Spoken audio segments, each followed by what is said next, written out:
All right, guys, welcome to the ninth edition of Rome on Sundays, and I think the seventh edition of the Zoom on Sundays, now Zoom on Monday. And today we're talking about leverage points, places to intervene in a system. The author, Donella Meadows, she's an environmental scientist and an educator and a philosopher, and she's got a lot to say about complex systems, environmental systems, global systems, because she's had a lot of experience in those areas, and she's highly opinionated, and she's basically come up with these 12 rules or kind of places actually where you can intervene in these complex systems and change things. So we were talking earlier in some of the earlier notes, we were talking about complex systems and how they're really difficult to wrangle. And specifically with legibility, we try to make things legible so we can change things and control them, right? So this essay that she wrote here highlights these 12 places, and actually we can start by going through, we should actually go through the highlights. So the first interesting thing I read in here was about how in a lot of complex systems, when this guy, Jay Forrester, I didn't do any research on him, although I should have. He was working with Donella Meadows, and he found that people actually do know where these leverage points are, the places where you can intervene, but they're often doing it in the exact opposite direction. And I don't know exactly what he's talking about. They give some examples a bit later. But like, for example, like low income housing, like people think that in order to get poor people like in a better shape is to like subsidize low income housing. But it turns out, using these computational models that Jay Forrester came up with, that actually low income housing results in poor people being even worse off, and like the cities in general being worse off too. So even though it's counterintuitive, getting rid of low income housing seems to do actual like benefit. And I don't know why that is. I don't know. Maybe you guys have any ideas.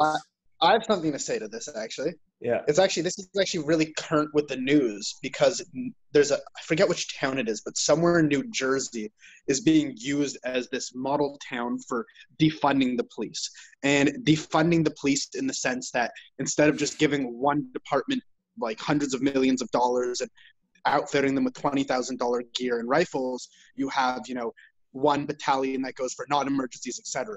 And this town in New Jersey has done that, and their ability to reduce crime by kind of defunding or segregating the different parts of the police, whichever makes more sense, kind of, they've been able to successfully cut this curve of crime and really increasing the general level of living within this town. Yeah. So this topic really relates to a lot of stuff happening right now, because the police are so it's such a high point of discussion, I guess. Yeah. So like, you actually touched on something that she actually brings up as one of the examples of things that people try to change, and often they result in the opposite. For example, people try to spend more on police thinking that it'll make places safer, but actually it doesn't make crime go away. And now it's going to be really interesting to see all the experiments with these autonomous zones and defunding the police in certain cities. And I think if you just look globally in different locales, you'll see that like you can see certain types of governance and certain types of kind of systems in place that you don't see back home, and they often work very well in other places. And so sometimes we kind of think, oh, that wouldn't work back home, so we don't implement them.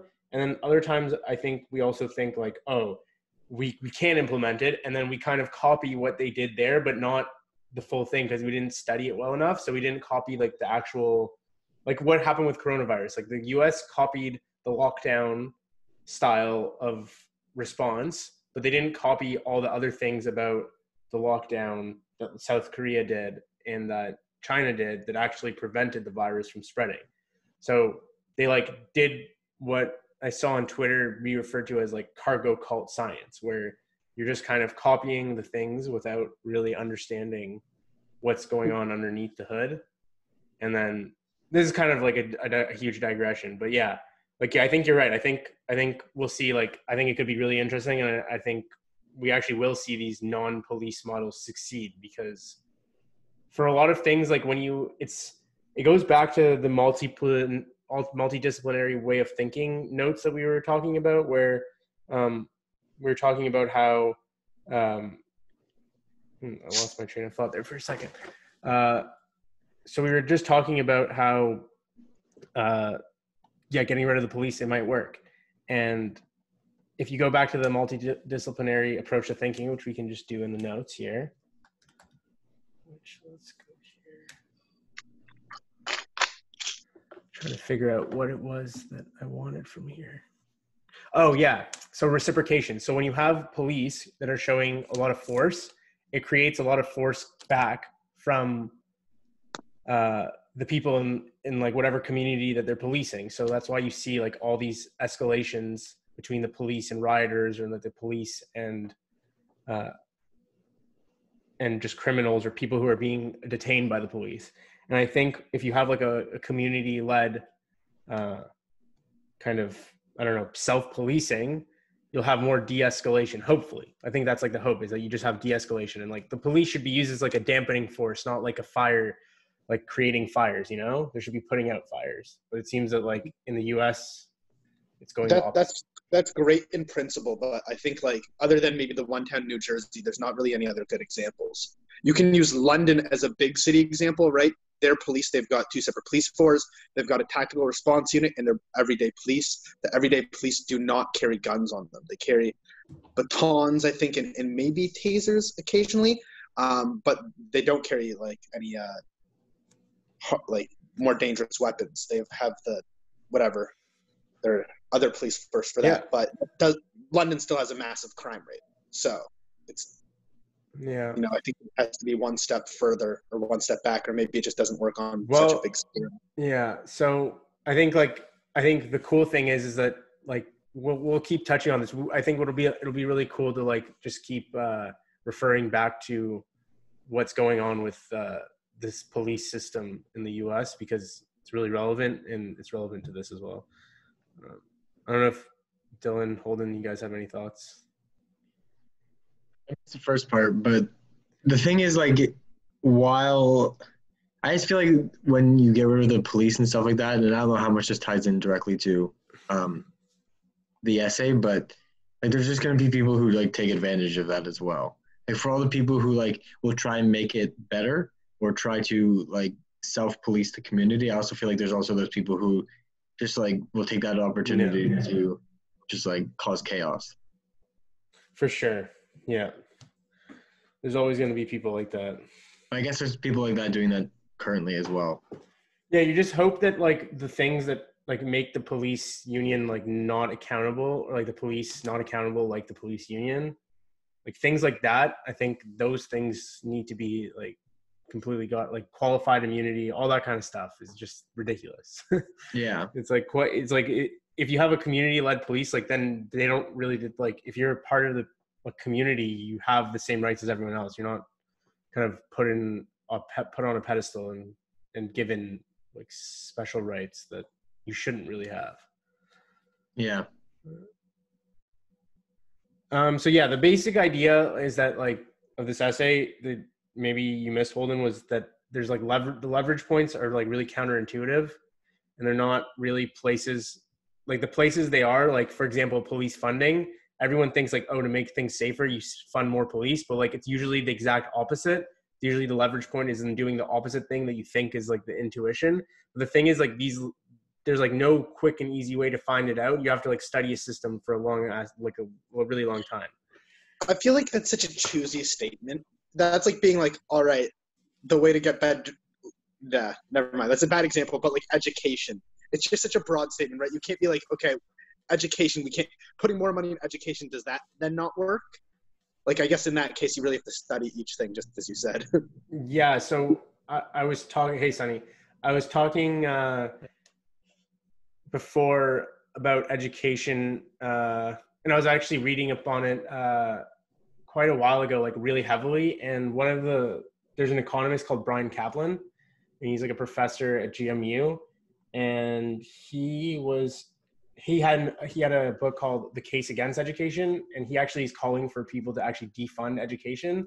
And like Nassim Taleb also has similar ideas that we like highly educated countries, like people think because it's correlated with growth, like highly educated and like economic growth, that one follows from the other, and they actually get the direction of causality wrong, and that economic growth usually precedes higher education, and then people think it's the opposite, that you need education to become advanced, when realistically you don't. And like the more educated you are is I think worse in some ways, because you kind of have traded common sense for like the illusion of like knowing stuff. And like we talked about before, like with legibility, like you think you know things but you don't actually know things. So it's better to like kind of give into the ignorance than try to like pretend to know what's actually going on. So the first place for intervention, the least, she does it in the increasing order of effectiveness. So the least effective way is to change parameters. For example, the amount of money that you're putting into, and maybe so we can get some context of like how she's modeling all these systems. There's this diagram here, and basically a system can just be thought of like inputs and outputs, and more specifically inflows and outflows, because it's kind of in a constant state that's replenishing. And you can think of it as like a bathtub, where you have the faucet on one end, that's your inflow, and then your outflow is the sink.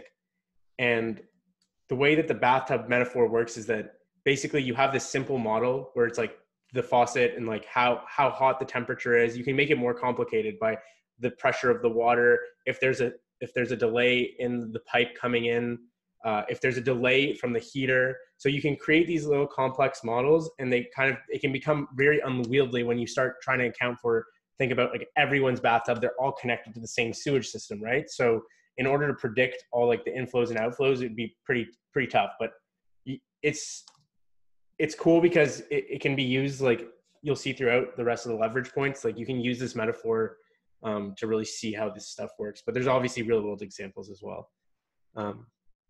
So yeah, one of the nice things, I really agree with this point, and I thought this for a long time, like changing, for example, like the metaphor she uses here, like changing the hands that turn the faucets isn't going to change much. The same way that changing your elected officials isn't going to change much when they're plugged into the same political system. So she writes, electing Bill Clinton was definitely different from electing George Bush, but not all that different. And I think it's the same even with like if you fast forward till now, and like President Obama and President Trump, like they both, even though they're so different, realistically, like they're pretty much, they're plugged into the same system. They can't change that much. So yeah, a lot of people, because the thing is, people care deeply about parameters because they're legible, because they're like the numbers that everyone can see and anyone can argue about. And it's like the most visible things and the most available things to reason about. So people like really care about them, but really they don't change much in the system. And like we were just talking about how like spending more police doesn't make crime go away, like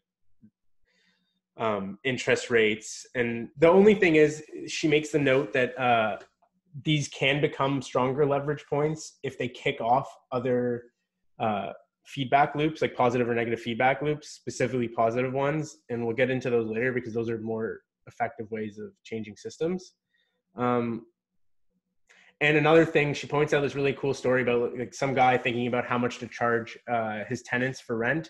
And he was like trying to come up with like an exact number that he found fair. But then when he talked to his friend was like you're wasting all this time. Like, it doesn't matter. Just like think like you think there's like some point at like which above you're ripping them off and like underneath you're getting ripped off. Like, no, like there's like a reasonable range where things are fair, and like any price within that, like it's fine. So like a lot of people, like they care so much about like the exact numbers when realistically, like there's a huge range of like acceptable numbers. And the only times like you really care about parameters is like when they get into like critical states, and like systems rarely get into critical states because they're usually at some kind of equilibrium or some kind of growth pattern that's stable. So I don't know if you guys have any comments on that or like what you guys think.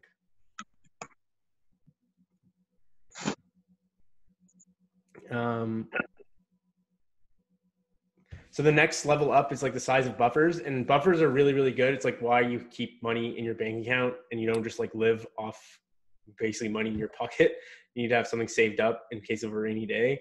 And like in all systems, I think like they need slack, they need buffer room. And the only problem is that a lot of these physical buffers, they're really expensive. Like for example, like if you're a company that needs to keep a lot of inventory, you're going to end up spending a lot maintaining that inventory, but you kind of need it in case something happens. But then the opposite is happening now with like just-in-time systems, and as you can see, like with the coronavirus pandemic, like they all got destroyed because they don't have enough buffer room. So they weren't able to meet the demand because they didn't have any buffer room basically. So yeah, it's a really good way to make systems resilient and strong, but people often. But just to speak to that, like, how would you improve? Like, even if you had a buffer, like, no one's going to be saved from Corona. Like, that's such a drastic situation. There is. So for example, if you're a business, instead of like reinvesting all your money into growth, if you kept some of that money aside and you kept it in case like coronavirus hit, and then you can spend that money and you're still like, you don't have to borrow money, because then once you're in debt, then you have to pay interest, and then you kick off this negative feedback or positive feedback loop of owing more money and more money over time. For sure. But in regards to the growth of a business, to like, if you're always reserving 30% of your cash flow or 20% of your cash flow, or in coronavirus's case, maybe 80% of your cash flow, that's what you need to survive. Like, you would never be able to grow your business. Like, but it would be like you probably the worst thing ever. Like, but no, if you think about like speaking, like you can't, like, holding that much inventory could wreck a business at any point in time. Like the thing is, if you have cash on hand, it's not gonna wreck your business. It's because cash is easy to spend. If you keep your buffers in inventory, yeah, you can get fucked. But like, if you're talking about specifically like making sure you have enough money during a rainy day, like it's better to have sustainable growth where you can weather. So basically what happens is if you don't have a big enough buffer room, it dramatically reduces the realities where you can survive. It allows like a narrower range where you survive. Sure, it might be in like the higher probability that you're going to be in that range, but you're still like kind of like cutting off the ability to survive in case of like certain like pandemics. And like having extra money, like I don't think anyone's ever thought like having extra money in the bank is a bad thing. Having extra stock, having too much stock is a bad corporate thing. America isn't built on that, right? At the end of the day, if you're a corporation, having money in your bank account is money you're getting taxed on. You want to spend all your money. You want to raise your perverse. There's a perverse incentive structure in U.S. I mean, the economy is just not law. built on being able to hold that buffer, or the buffer that would be required. Well, like one main example is like, for example, Apple has like massive cash reserves. So if anything happens, like they're okay. For example, like who are we talking about when we're talking about well-managed companies? The companies that have been able to.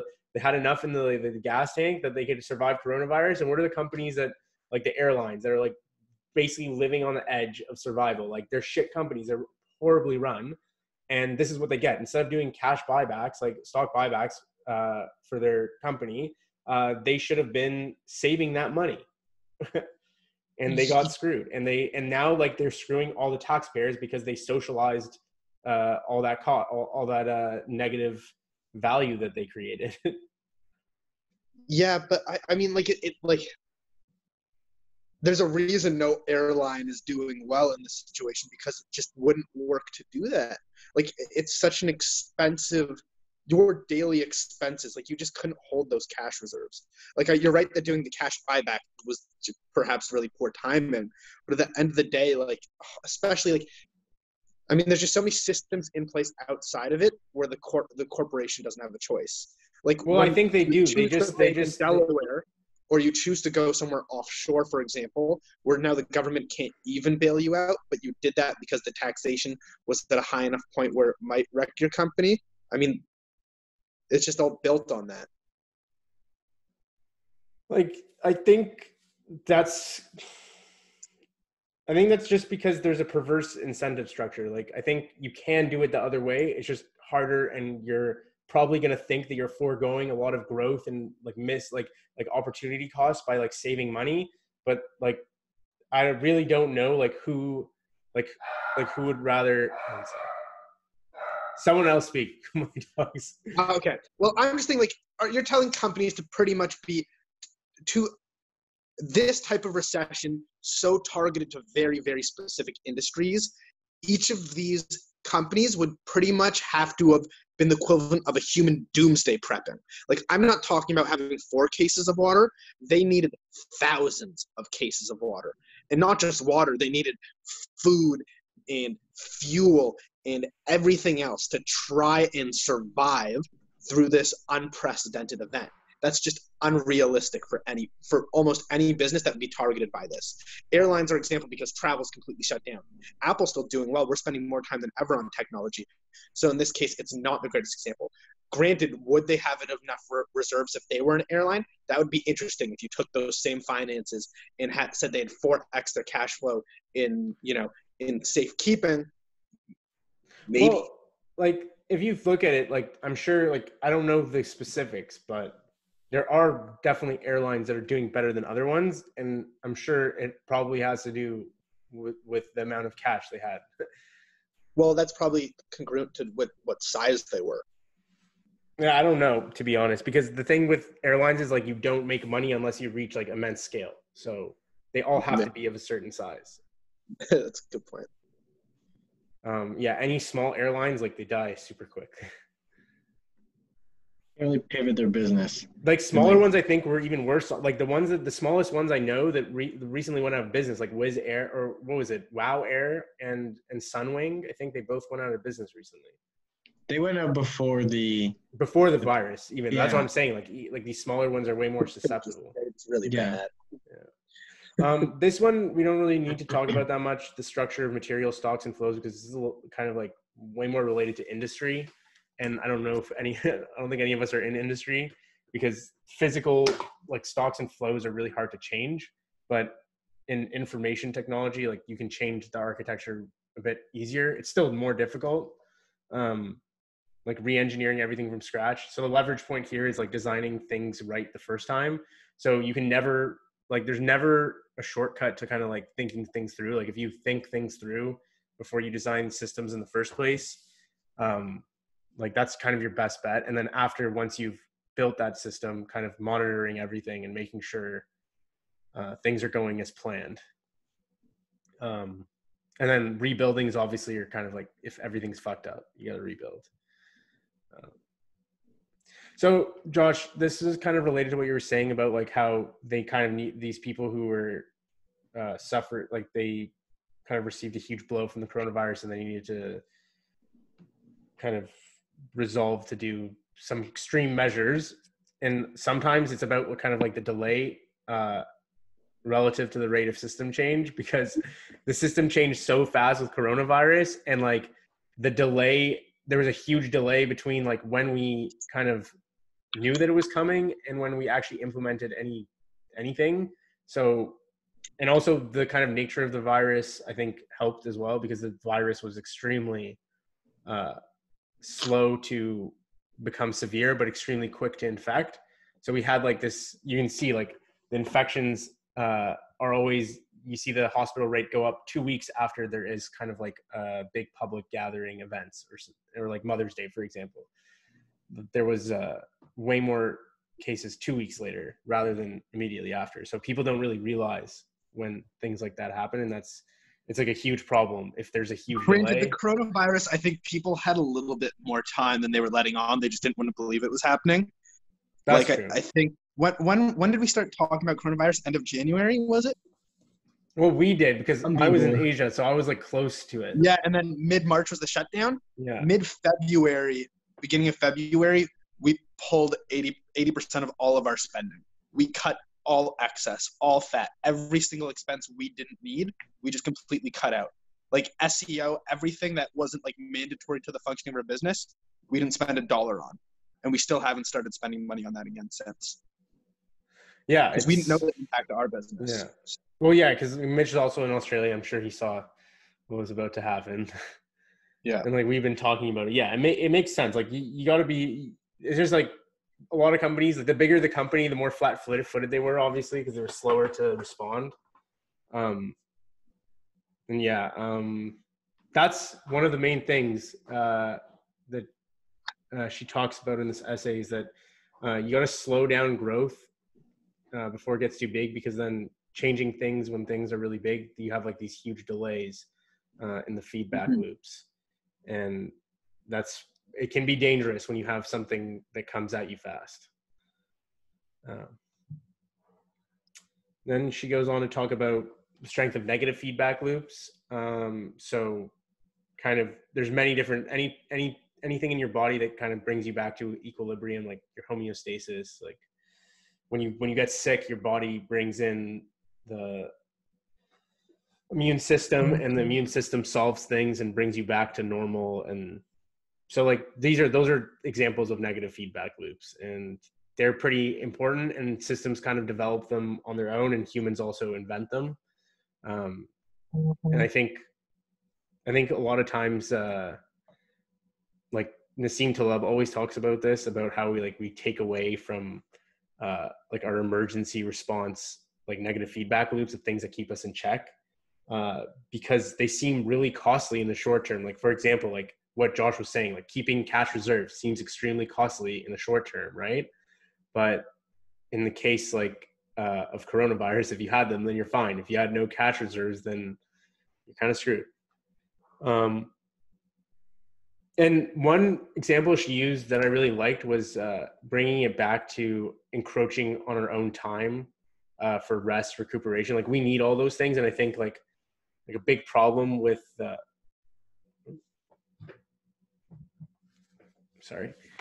big problem with like a lot of modern kind of culture is like, especially in the East, we don't really see it as much in the West, is like overworking people. Like people in Japan, China, India, they're being like overworked to death. Like you can tell like their mental health of the people in these countries is just not good, because they don't have time for like mental recuperation, like at all. And like, yeah, it's really, really bad. And I think we should do more things to prevent us from getting there. I think, I'm not sure how familiar you guys are with Basecamp or Jason Fried or DHH. They're really against overworking. And like a huge thing in Silicon Valley and startups is about working 80 to 100-hour weeks. Sunny, I don't know, how many hours a week were you working when you were trying to get Cosmos off the ground? At the peak, I mean, I don't know, probably something like that. Yeah, 800 hours a week. For how long do you think you could sustain that for? I did it for probably about a year before burning out quite a bit. Damn, true. Yeah. It seems like a couple years. Yeah, I mean, it was a couple of years. I would say that there was this like period where, you know, our launch kept getting delayed by like, it ended up getting delayed almost by like, you know, we promised people we said we'd launch at the end of 2017. We ended up launching in like March 2019. So especially that entire like 1.5 year period was just like, you know, pretty brutal, but yeah, got it through. Yeah, I feel like when you're young and you have energy, it's like the perfect time to like do that, but then it's not something you can sustain out. Like I feel like once you're past 30. I think, but you know, in a sense, doing that is also kind of important, at least at one point in your life. I think so too. When you're doing that stuff that really, really, really sucks, that really grinds your nuts, that's when you figure out what you actually want to do in life. That's when you have that fuck you moment. I'm not doing this anymore. I'm going to do things my way. Or you can maybe be miserable if you like it, but depends on you. Yeah. It's like, I like what Naval says about this. He's like, find something that like looks like work to others, but like feels like play to you. And, yeah, it's just like when you find something that like you can spend 100 hours on, and like, yeah, it might be grueling because it's like 100 hours of like work, but like you're still having fun. Like even if you like love basketball, like 100 hours of basketball a week, you're fucking dead. But like you still loved it, right? It's still so grueling, but you really liked it. So you just got to find that thing that you can really put a ton of hours into. just grind. That's the thing is loving a high percent. Like realistically, if you're doing 100 hours of everything, you're not going to love all 100 hours. Oh, for sure. For Yeah. sure. Because anything just involves too many things that like you can't just love all of it. It's just impossible. Yeah. Like there's many parts of programming that I just don't like, and I try to avoid them as much as possible. But there's parts of it I do really like, so I try to do that as much as possible. Mm-hmm. So yeah, it's just about finding kind of like whatever, just keep like reinforcing what's good and removing what you don't like, or getting good enough at it that you start liking it. All right, we can move forward a bit. One thing that was interesting here that I hadn't really thought about much was about keeping price kind of clean and not having it affected by subsidies, and keeping it as like an information, like a signal, like a global signal that's accurate. And it kind of, I don't know how this works in practice, because I don't think we have any systems in place that have like, maybe crypto has like pure cost, like the price is just purely market cost. There's nothing else affecting it. But yeah, I think it's a good idea to remove a lot of kind of like the restrictions. I don't know, Sunny, what do you think about this? Sorry, what was the piece? I mean, like, I do agree with the. Sorry, I only heard the last sentence, which was about. I agree that crypto prices are pretty devoid from any like real meaning. They're just sort of purely market driven. But what was the thing you said before that? I was just asking like what you think like about like keeping things clear and unambiguous in terms of price. Like if it's good thing to have the monetary things not be fiddled with by the government.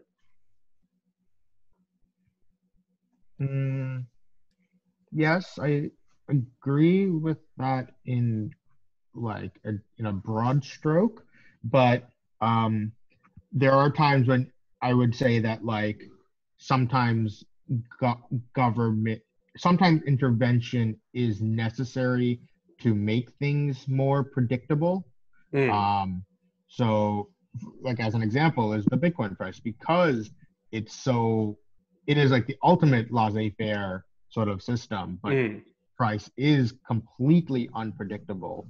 And so, I guess when it comes to that kind of stuff, my personal belief is that I would like to be able to create, I mean, if we're talking specifically about monetary theory, my belief is that like systems, if you want to build like systems that work, you need things that take into account external conditions, but you want the decision making on how to act to be as trustless as possible. But there still needs to be some actions that are taken. Yeah. But you want it as much as you could push those decision makings to an algorithm rather than like ad hoc decision making, the better. Yeah, I agree. I think that's one place where crypto. There was actually a really interesting book, pretty much exactly about that, and it was pretty much about like Obama's government during the financial crisis in 2008, and how it was affecting the auto industry, and if the auto industry were to ever fall through, it would be complete bankruptcy. The entire country would go to fucking shit. But so instead of lending directly, like typically in all past recessions, they would lend money directly to the auto companies. Instead, they did a really big injection of cash into the manufacturers of the auto parts rather than the car companies themselves. And that was able to prop up the government enough where they didn't have to directly bail them out, and it ended up saving the entire industry. I forget the name of the book, but it's really interesting about one time where they really very specifically altered how they, injected money, and it completely saved everything. Wow, that's really interesting. I never heard of that before. I'll find the book for you. Yeah, that'd be really cool.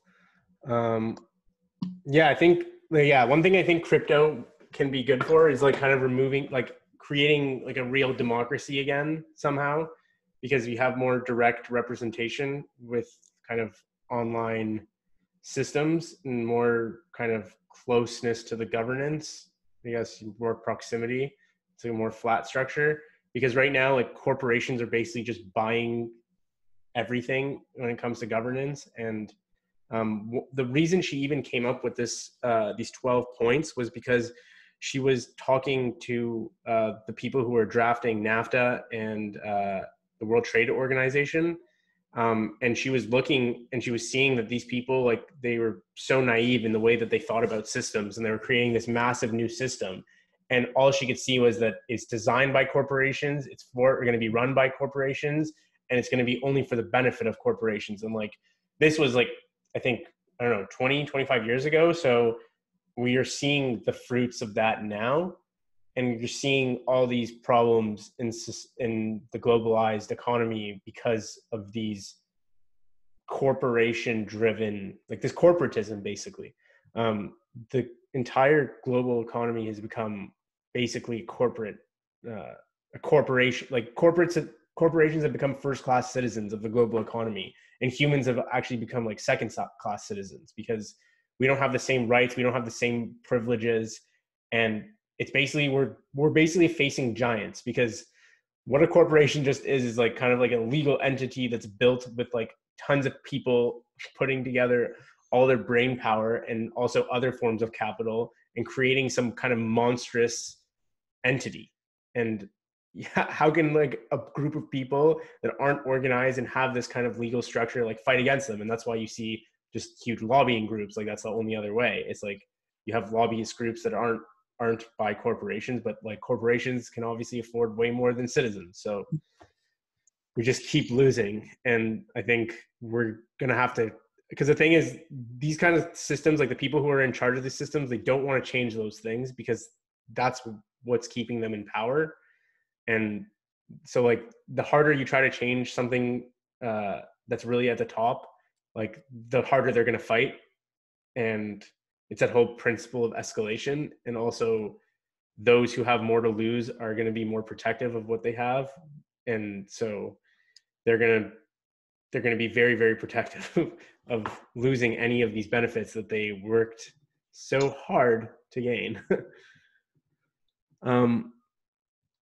So yeah, this is like one of the great points I thought was about how democracy used to work before the brainwashing power of centralized mass communications. And it's so true. And I think social media has like kind of amplified this, but it's been done in a different way. Instead of having one controlled message, now it's almost like who can come up with the dankest meme that's able to influence the most amount of people to follow a certain ideology. And like, I think it's very evident that like you can hack these systems super easily. You can come up with bot armies, and because the social media companies are incentivized to keep them because it props up their numbers, we're not going to see a stop to this. And again, that's because the corporations are just focused on making money. And when you have the entire world based around that, you're going to have trouble. So yeah, a big thing we're just talking about, keeping growth in check. This whole kind of thing is about kind of stopping, instead of activating negative feedback loops, which are harder to kind of get rolling and harder to implement. It's much better and much more effective to actually slow the growth. So instead of like adding like anti-poverty measures, you should have more progressive taxes, like the 99% tax. Like, I know maybe you guys will disagree with that, but it's a way to redistribute the wealth so that the 1% aren't continually increasing their wealth disproportionately to the rest of the population. Because it's one of those things where it's like, if you get lucky, like you can go from like $100,000 net worth to like a $2 million net worth. But then when you have a $2 million net worth, getting from 2 million to 10 million or 50 million isn't that hard. It's like you can just use your money effectively and you can make a ton of money. And the thing is, but getting from like 0 to like 20, from like 200,000 or whatever to 2 million, like, should we be rewarding the people who just like did that early enough because they got lucky enough, like throughout the rest of their lives? Like, they got lucky, yeah, but like the rest of society is like I understand they're not like suffering per se because someone else is rich. Like you don't get like poorer because someone else is richer, but at the same time, they end up actually that may not be true because they end up taking more of the potential resources. Because I know everyone, like I talk about this all the time about like positive sum games. Like everyone should like try to create value and like do positive sum win-win situations. But the world is like in like atoms are zero sum. Like there's only a certain amount of like space on the planet, and it seems that real estate will always be the number one most kind of valuable thing because like there's only so much land on earth that's livable or usable. And as much as like software might envelop the world, you can create infinite amounts of it so it becomes commodified, but you can't really like land will always be kind of like a scarce asset, I think. And I think like the people who are really in charge are the people who own them, like the land, the people who own the things that everything else is built on, right? Are you going to like the real question is at what point are you going to decentivize the hardest working and the smartest people from pushing further and going beyond their means? Would Apple be what it is today if we capped them at making $400,000, like as an individual, let's just say, or like Elon Musk, I don't know, whoever? Would they have kept on pushing the boundaries if they were capped at their own gain? Like, how else are you motivating someone past that? This is a hard question. And in startups, they like Silicon Valley lore is basically the exact opposite. Like you cap returns, then like it's like Paul Graham says is like you let the nerds keep their lunch money and you rule the world. And it's like it's really about like you should, if you want to incentivize like innovation and technology and stuff, you should incentivize people to do as much of it as possible and experiment as much as possible. But I think a lot of stuff kind of happens like for two reasons. Like the best stuff in the world usually happens because someone had a problem that they wanted to solve. So it's like, it's not necessarily a money incentive. Like obviously people who want to build a startup, they do so partly because of money, but also partly because they want to save the world or do whatever. They want to build the vision that they have, right? And I think that like, just because you cap the returns,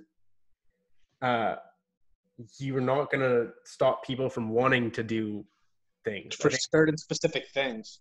I think the problem is more about de-risking entrepreneurial ventures. I think having a strong fallback option for people who want to go into entrepreneurship and start their own businesses would incentivize a lot more of this kind of stuff rather than all entrepreneurship should be government funded and government capped? No. Okay, like, all right, you passed this test, you're good enough to start this business, here's the money to do it. And that's not a bad idea. That's not a bad idea. So, I mean, that's an option. But at the same time, like, government hasn't proven its ability to functionally spend money. Like, how much money does the government waste? Like, if I'm living in America, there's no fucking way, if I'm a billionaire, I'm going to pay a ton of tax. I'm going to do everything I can because I don't want 60% of my income going to the fucking military. Fuck that. That's not something I believe in. Right? So maybe if they made it in a way where, like, all right, if you're rich, you can give away your money, but you kind of get to choose how you industrialize it or how you make your money work without seeing a return from it. I don't know how the fuck you would be able to do that, but. So yeah, like that's what she talks about as well, is like to keep people's like skin in the game, like kind of like you choose where your money goes. Like if you're. But then is it just like the lobbying groups already? You've got people whining and dining you, so you give more money to their police force or give more money to this movie theater or whatever, or this charity. Well, like you'd have to be whining and dining the whole population. Yeah. So to bring it back, actually, like a couple minutes ago, you mentioned a wealth tax. Yeah. I feel that. So I think one of the realizations I had was a wealth tax. It's almost basically actually just a minimum wage for capital. So if a minimum wage basically sets a lower bound on the price of labor such that, so basically if there's a job that you'd be willing to pay someone $10 to do, but, the minimum wage is $15, that job basically, minimum wages create inefficiencies in the market, right? Where you get like, either shortages or surpluses. So a minimum wage on capital, I think it actually have a minimum. A minimum wage on capital, which is what a wealth tax really is. Basically, the wealth tax is say, 5% of wealth. Then you need to make sure your assets are going towards some yield generating revenue source that's returning you a yield greater than 5%. And I think this could actually be very detrimental because, if you are a wealthy person, if you want to be putting your capital towards, causes that you believe in, but now this wealth tax actually is the opposite, where it basically disincentivizes that, where it forces you to push your capital towards higher yield generating sources. Yeah, those are great points. Like, I definitely agree with them. I think maybe wealth tax might not be the best solution, but some kind of way to incentivize. I think one way to incentivize people, like richer people, to kind of give back would be kind of creating status giving objects or giving status somehow to people who donate a ton of money. Like, they already do this kind of within charities. Like, for example, like your name is on something when you donate money, right? But like, if the government wants to, for example, increase taxes, like if you donate a certain amount, you get like a certain, I don't know, like a golden thing that you can show off on your car. Like, this kind of things, stupid marketing things like that actually kind of work because they play on humans, like just like we have like a need for pushing our status. So like, I think those things, we don't have to do things that, like artificially create minimum wages where there's going to be a huge disincentive to create wealth, right? There must be other ways to get money in the right places.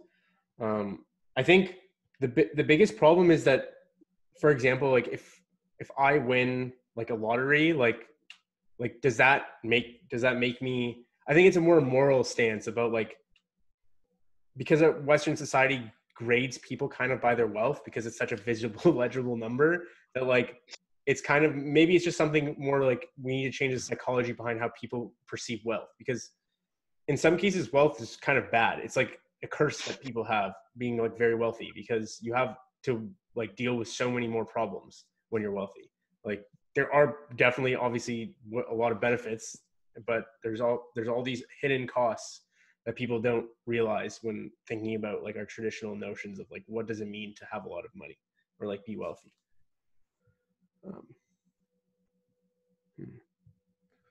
Yeah. Like, what do you guys think about like an inheritance tax? Like, I've always been kind of like, I don't know. I've never really considered it that much, but whenever I have, I've kind of been like, I don't know. Man, if there's an inheritance tax, people would figure out a way to get around that. Like, they just spend all their money on their kids when they're alive. Like, true, it create these other consequences that are not good. Yeah. Second order and third order effects. We can't predict. Also, like, that's one of those things of changing the lever right there. That's not going to work to fix the problem. Also, inheritance when, like, because I think the idea is you're thinking of like when someone gets like old and then dies and then they pass on their fortune. But like, what if like a kid's parents die when they're like really young or something, and they need that money to like support their like childhood and everything. Yeah, it's tough. It's tough when like there's so many factors. Yeah, it's just so complex, these systems. Like, anything you do will have like 10 other effects that you have to account for, and then they have like 10 other effects, creating like 100 more effects, and then this one's a good one. I think this structure of information flows, personally, I think it's a really good one. Like, for example, like if someone was like tracking like how often you worked out, and then like they present you with like a document of like every month, like this is how much less you worked out than like the average population, and like made it super visible and compelling to you, like that's like a feedback loop that can like really change your health. Because, and like this is the kind of the idea behind the Apple Watch, like you get like these immediate feedback loops on like how you're doing health wise every day, and it puts people to like actually like start these positive feedback loops of working out or like being healthier. But don't you think we have enough of those, like from like a wealth standpoint though? Like there's basically like so many of those in society already built in. Like you drive your car down the street and you're driving like a Camry and a guy's driving like a Mercedes. Like you go for lunch, you like, you know, you spend like $4 at McDonald's, like a guy spending like $14 at like whatever like fancy place. Like I feel like there's like enough of these like quick information flows built in to judging wealth. Like I don't know if that's the answer. Well, it's not about wealth. I think this is more about like if you have a problem in a system, it might be because the feedback loop is broken. And I think the problem here is that like with wealth, I don't know like if that's the same problem. No, I agree. I just thought like it also applied to wealth. Like I don't know, like it wasn't meant to not apply to wealth in this situation. I don't know. It's more about like, for example, like she gives the example of like this toxic inventory list or release inventory, where the U.S. basically publishes a list every year of like the top emissions producers, and like it's all these factories want to get off that list, or like they want to get off the top 10 list. So like they will like just to like make sure they're not on that list. For example, like if there was a list, like if you want to disincentivize a certain behavior, like publicize it. And like that's what like the Me Too movement has been doing. They're really like making everyone know that this kind of behavior is absolutely not allowed in our society. And the same thing with Black Lives Matter. And it's like those are like information flows. Like for example, the George Floyd like murder, like the reason why this Me Too one's a really good example. Like that, or like no, like I think George Floyd's even better. It's that this problem with the police like wasn't being solved because there wasn't this feedback. There was no compelling feedback to the rest of the system that could change it. That like there's a problem here because no one has body cams. Like, but now we have. It's basically Rodney King with body cams. Yeah, exactly. I mean, the Me Too movement, I mean, that really made an impact on so many people. Like, that was pretty successful, I would say. And I think so will the Black Lives Matter campaign. Hopefully, we can all hope that it'll be successful. Well, this autonomous zone in Seattle, like the Chaz zone, I've never heard of anything like that, and I can't believe it's actually happening. Like, have you seen people walking? Like, I've got a friend in Seattle. He keeps putting videos of him walking through it, showing everything that's happening and stuff. It's like a big hippie commune more than anything, honestly. That's amazing. I'm so happy that's happening. Yeah. So this is what we're talking about, like compelling feedback. Like, to go back to the feedback loop thing from like a perspective, like why wasn't the 2008 recession a good enough feedback loop for people to like rise up and say like this system in terms of like creating a positive sum game for everyone's wealth like isn't working, and we're basically like in a similar economic state now. Like not that much has really changed. Man, don't you remember the 1% marches? Those accomplished. Yeah, the Occupy Wall Street. What did they do? It didn't accomplish fucking anything. It's because the people who make the rules are the most powerful people, and those people are being bought by the people with money. So like, unless you come after their families and kill their families, like, I'm just saying, it's funny that all these feedback loops, you know, they work for like feminism, for like racism, but like for whatever reason, like wealth discrepancy, like never seems to be able to be part of this feedback pattern. Sorry. People don't. At the end of the day, it's a trusting. People don't trust each other with somebody else's money. Like the rich aren't going to trust the government. They're not going to like. Comes down to trust. I don't know. I think the main thing is that when like the people in power, like they don't want to change. Like the thing is like they can give up race stuff because realistically the people in power aren't really like super racist. Like even like they're super money hungry. For example, Bill Gates is like a huge philanthropist. Like he does so much. Yeah. He lives relatively frugally, if I'm not mistaken either. I mean, relatively for his relative wealth. Yeah, for his relative wealth, but for sure. At the end of the day, he still has a massive, massive net worth. He's not giving it all away because he doesn't trust. He's giving it all away. He's giving it all away. Yeah, but to some extent, I'm saying like currently still he doesn't trust it enough. Like No, the amount of time he probably not to the has to cheat. government. He's given up like $40 billion or $50 billion already. Yeah, I'm just saying, but like he didn't trust it to the government. No, he doesn't. That's the thing about like rich people. Like they don't have to trust the government. Like they can do whatever they want with their money. That's the whole problem of this is government trust, right? If you're talking about like if we do anything where rich people are giving money back to the government, they're going to do everything they can to not do it because they already know that the government can be in their pocket. They can be bought out by somebody else, or it's just they're going to waste the money because it's just goes back to our previous conversation. It's such a big organization that it doesn't fucking work. It's just about corporatism. Like corporations need to die, even though I own one.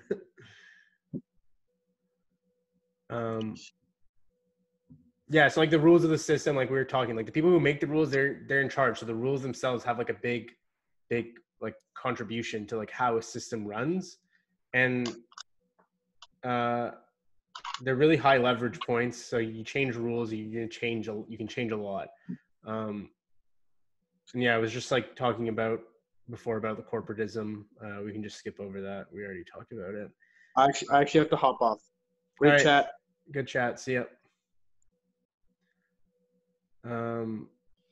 So the fourth highest feedback measure is about self-organization. So basically evolution, and like the main leverage point here is just society and like systems. Like you should have experimentation. Like the most innovative things come out of experiments.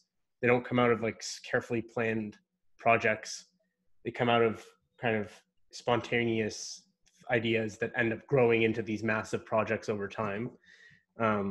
Like humans, like we started off with some amino acids in the ocean, and now we're humans.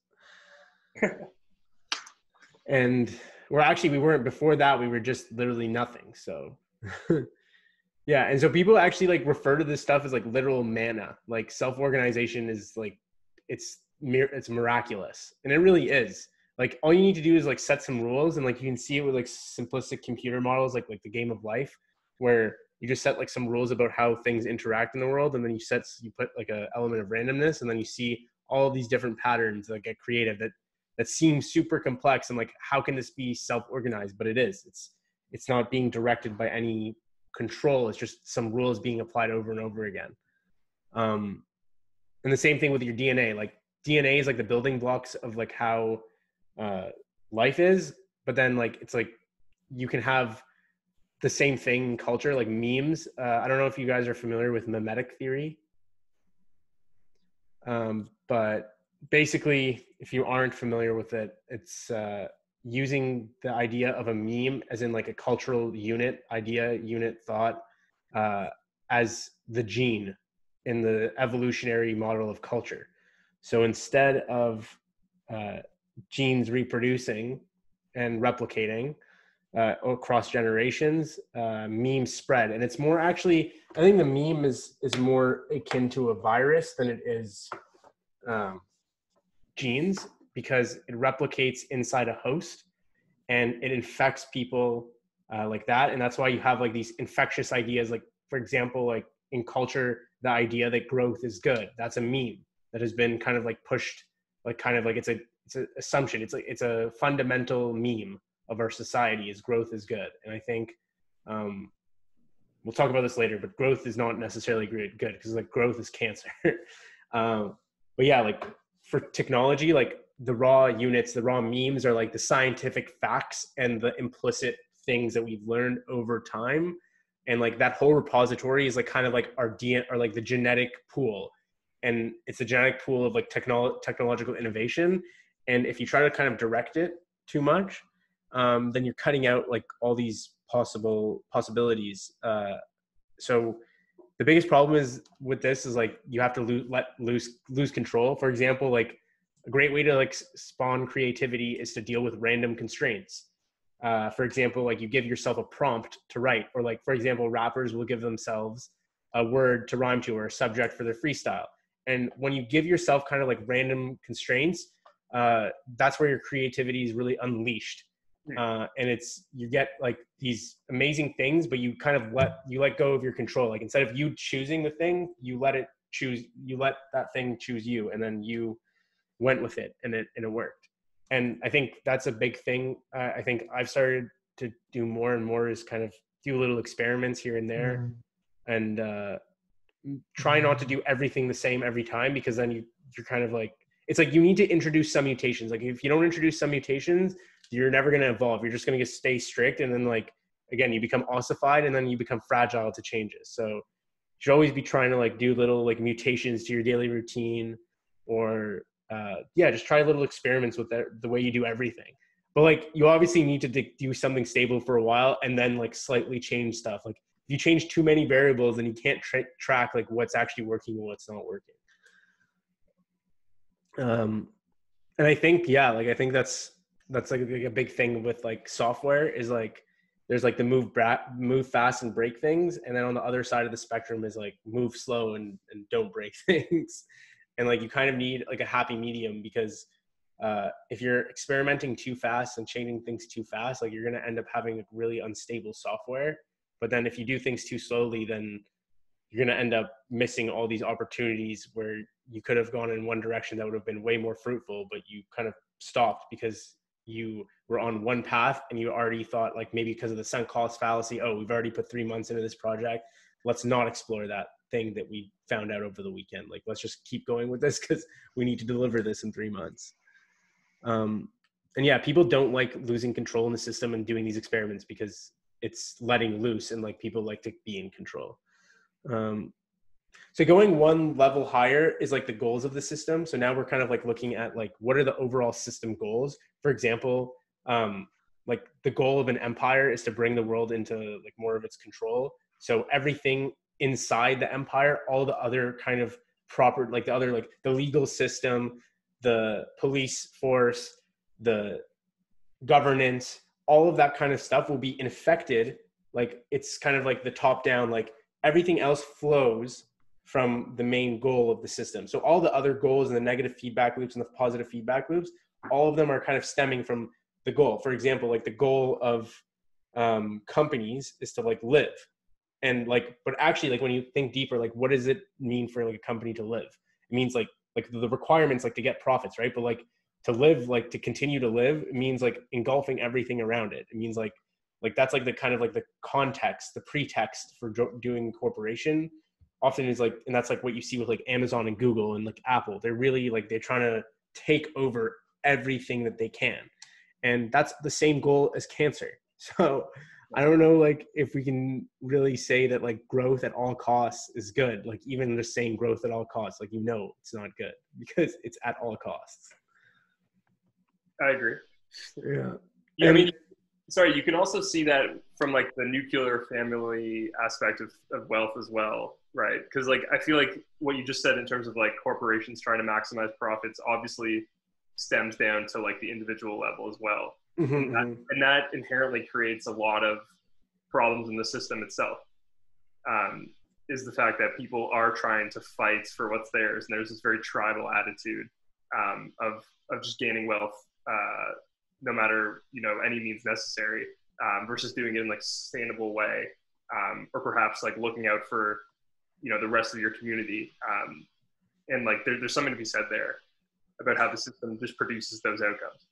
Yeah, for sure. Like, for example, like the systemic racism, like that's one of those things. Like the goal of the US like system at one point was to persecute Black people. It was like kept them underneath white people. Yeah. So all the remnants of that system, like they're in evolutionary terms, they're called like spandrels, where like they're not really like they're things that they served in a purpose once, but now they don't serve a purpose, but they're still there. But the thing is that they're being used. Sorry, guys.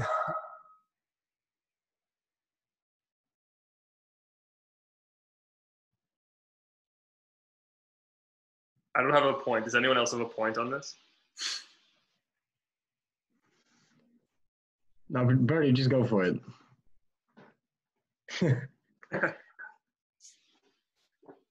My dog's going nuts.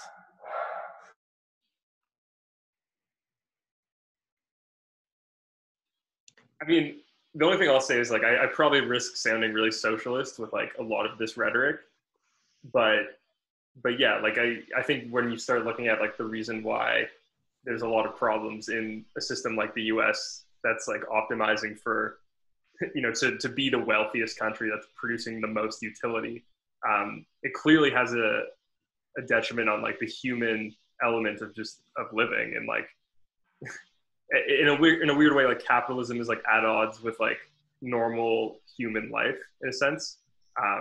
And this speaks to like the article's major point about like growth. Like if a country continues to grow and is optimizing for, for that superpower status, then the adverse effects like are just unimaginable essentially. So like, coming from Canada, like I think we're in like a healthy medium and like a healthy middle ground, so to speak. But yeah, I don't know. Like the US is a whole different ballgame, at least from my perspective. Mm-hmm. One thing I was worried about when I was studying blockchain stuff more in crypto economics was that I started thinking that like blockchain technologies, if you start making everything legible, like everyone's contributions, like you start kind of quantizing all of those things, yeah, you end up creating a hyper capitalized system. Like you have hyper capitalism, and like I don't know if that's necessarily a good thing. Like I don't know if that's good for our society, even though it allows us to work more autonomously, because like having everything quantified allows you, I think quantize is definitely not the word, to quantify. But yeah, just having all that like ability to kind of create groups of your own and work on your own and be appropriately rewarded. It sounds like fair, right? It sounds legit, but then we don't know, like, what are the third order consequences when every single person in the world is working by themselves? And what does that mean for like kinship? Like, because before, like maybe we go back to the old days where you would stay with your family longer because now you don't have to leave the house. Now you're homeschooled. Now you're working from home. So maybe we'll see a reversion back to home life. So I don't know. That would be really interesting to see what would happen when we go into like this kind of like more independent makers, independent consultants, freelancers, contractors, because it seems that knowledge work is something that can be easily kind of exported. It's modular. It's not as integrated as like physical systems, physical companies. So I think we're going to see like a lot more of that. And I don't know, like we'll see. Maybe it is good for human life. Maybe it's not good. It's going to be tough to see. It's very hard to predict, right? It'll be interesting also from like a metric standpoint, just because like, as we've said, like so many countries are just essentially, being rewarded based on like how many large companies they can produce in their economy. And like you said, like in the next 30 years, if like a lot of these companies fail and there's more independent work going on, like that we'll still be using the same metrics from like 50 years ago economically, but like it'll be a completely different system. Mm-hmm. Exactly. So, I don't know how that shakes up things. It's like the way that like we value countries based on like their GDP per capita, right? Like it's such an antiquated, stupid measure of like actually seeing like what is this country's like, what are they doing? Like what are they worth? It's like, you're measuring them on like, it's like calculating for like basketball, like using like PER as like the be all end all of like how valuable a basketball player is. Like like that lag will be interesting to see how that plays out, and like what countries like rise or fall based on that. Yeah, it seems that a lot of the issues is that we often mistake like lagging indicators for leading ones, and we optimize for them, and then we realize that like that indicator was a byproduct of the thing that we should have actually been doing, and like optimizing for that for that metric actually takes us further away from the original thing that we wanted to do. Yeah, that's a good point. So like the two last points, and like I know we're way over time already, but like let's finish it off. But she talks about paradigms, and this is more like a meta thing because it's more about like how you view systems in general, and like understanding that like there's many different ways to view things, and that like paradigm shifts and changing the way you look at things is actually the most leverage you can have, because it can give you a whole new way of seeing things, and it's extremely cheap and it's extremely fast. You can read a book. It can give you a new idea that you never had before, and it changes the way you look at everything else afterwards. Like after I read Anti-Fragile by like Nassim Taleb, like it changed the way I looked at everything afterwards. After I read the elephant in the brain. Like those things changed the way I really viewed how things work, or like impro. Like it changed the way I view. I don't know if any of you familiar with impro? No.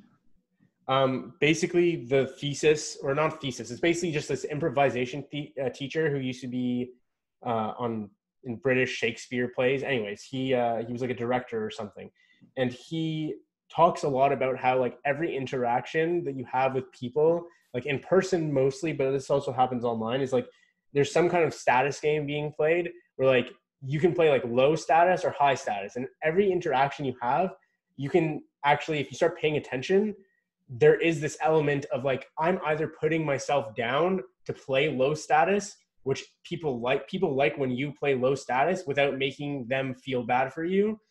And they hate, like they can stand up to a certain degree of you putting yourself on a pedestal of like you playing high status, but after a certain point, they won't like it. And also you should always be okay with someone else, like for example, like playing high status. You should let them do that because it makes them feel good. So like it made this whole like kind of like mind shift change of like how I view conversations, and how like in order to really like, succeed, and like this is why they call it like kissing ass, because you're literally playing low status in order to get ahead. And it's a really, really powerful paradigm shift to really think of things like conversations like as status games.